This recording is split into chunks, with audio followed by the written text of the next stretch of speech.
I am an African.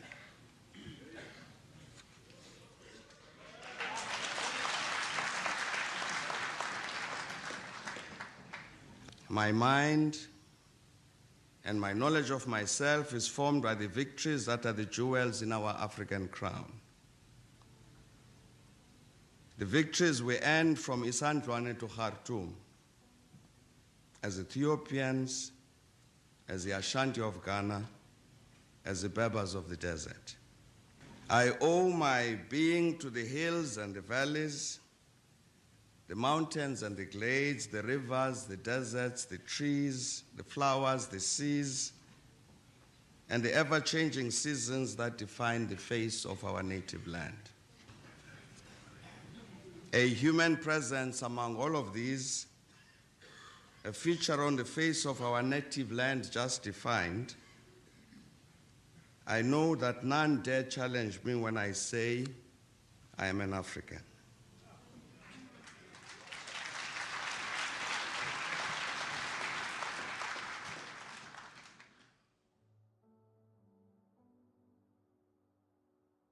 The Thabo Mbeki Presidential Centre is a living library and museum that aims to educate and inspire all Africans to be agents of the African Renaissance. I should like to emphasize that the center is not about my life and work, but these are used merely as a peg to record, preserve, and tell the history of our continent and its people. It is a tangible reflection of the rich tapestry of our diverse cultures and languages, as well as our resistance against colonialism, against apartheid, ignorance, and underdevelopment. The Thabo Mbeki Presidential Centre will also be a living testament to the power of unity and the transformative potential of women. This desire to be the creators of history rather than the objects of history stems from the realization that African women have long been sidelined in the grand narratives of our continent's past. I've always believed that women hold the key to transformative change throughout history, like Queen Zinga, Jean Martinsis, Brigelia Bam, Lily Diedrichs, Rahima Musa, Florence Matemola, Victoria Mxenge, Gertrude Mongela, Maria Ruth Neto, Winnie Madikizela Mandela, Gertrude Mongela, Wangari Maathai, Albertina Sisulu, and many others have shown us that it's possible to stand up and be counted. This center, with its exhibitions, scholarly resources, and artifacts, will serve as a beacon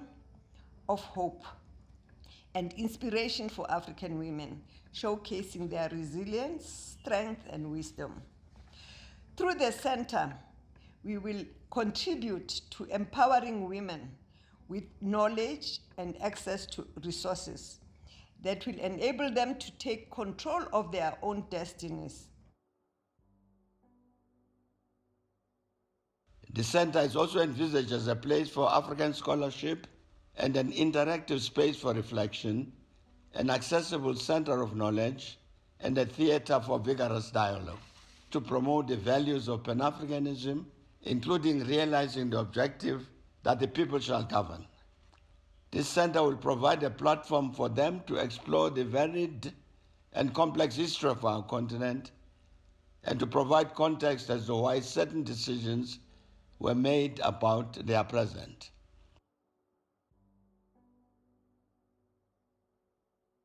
By narrating the story of Africa through the work and impact of historical and contemporary leaders, the Thabo Mbeki Presidential Centre will be an important catalyst for the future's rebirth.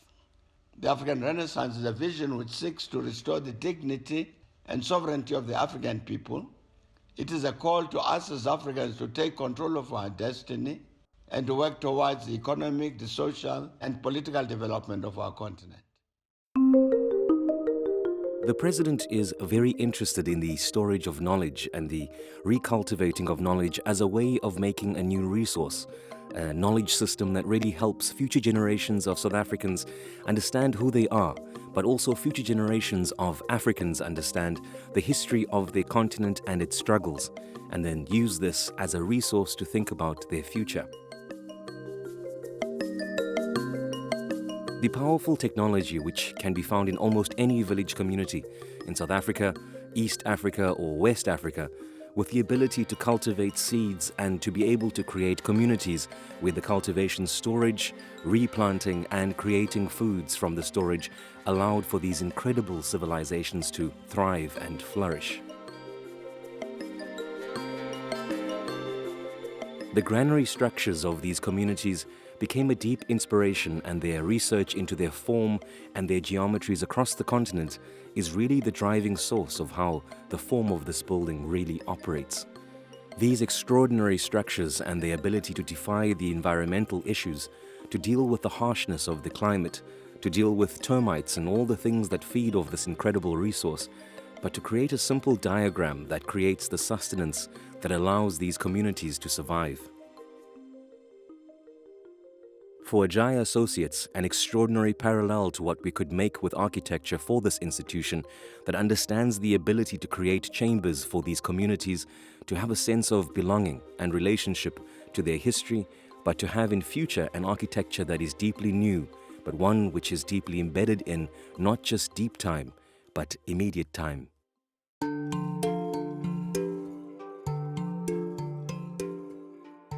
The series of granary stores, the knowledge chambers, are placed on top of a plateau, a plinth elevating from the ground.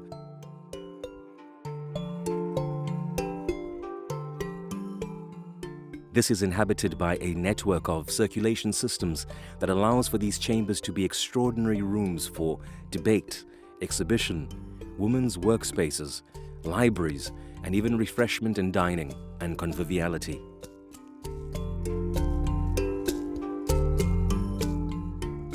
We can centralize these buildings as rammed earth brick vaults, full vaults, to really scale up this technology to a new scale that would create an unprecedented model for how these ancient knowledges can be made in the modern world.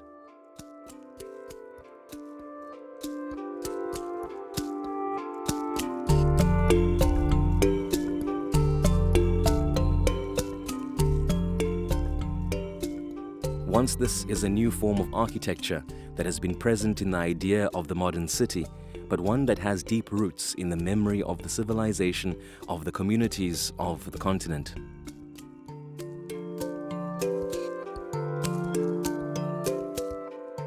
So, stretching our collective memories, stretching the collective memory of the communities of South Africa to their ancient past, and stretching that into the future as a potential model for making icons of important heritage elements or important spaces of gathering